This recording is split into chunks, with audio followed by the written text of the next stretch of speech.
You know what's strange? We spend all this time debating whether boomers ruined the economy or whether they had it easy. But nobody ever stops to ask what it actually cost them. Not financially, psychologically. That's the conversation we're not having. I'm talking about baby boomers. Born between 1946 and 1964. The generation that got handed the American dream like it was a contract, and then spent their entire lives making sure they didn't break it. Even when it was quietly breaking them. Picture this. It's 1955. You're 9 years old. Your dad came back from the war a different man. Quieter, harder. Your mom runs the household like a military operation. Nobody talks about feelings. You don't ask why. You just watch, absorb, and figure out that the rules are simple. Work hard, don't complain, and life will reward you. That lesson gets wired into you before you're old enough to question it. A 2019 study published in Developmental Psychology found that children raised in emotionally restrictive households showed significantly higher rates of identity fusion with external roles, meaning they didn't just have jobs or responsibilities, they became them. That's what happened to an entire generation. Baby boomers didn't just work hard. They made work the thing that made them real.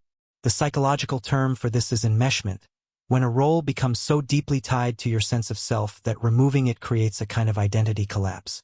So yeah, psychologists might call it enmeshment. But boomers?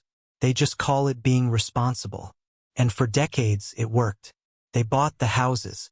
They raised the families. They built the careers. The system delivered on its promise in a way it never has since. But here's what gets left out of every boomer conversation. Think about the actual timeline for a second.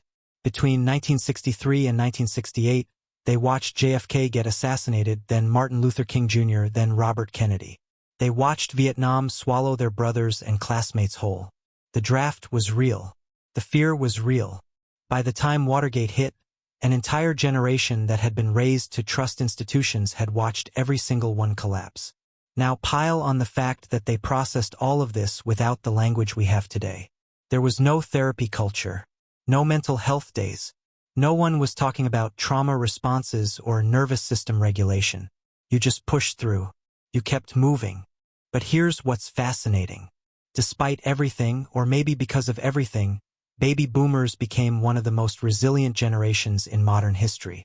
Not in the way resilience gets romanticized today.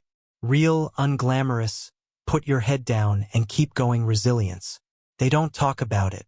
They don't post about it. They just do it. The problem is that same resilience became a wall.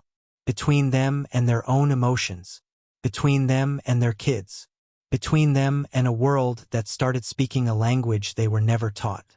And here's the paradox at the core of boomer psychology. They did everything right. By any external measure, they succeeded. But research on deferred gratification at scale, the idea that an entire generation postponed emotional needs for decades, shows a predictable cost. When the structure that gave life meaning finally ends, whether through retirement, loss of a spouse, or physical decline, there's nothing waiting underneath it. No inner life that was ever tended to. Just the echo of the work that used to fill the silence. Which is why so many boomers hit retirement and feel completely lost. Not financially, existentially.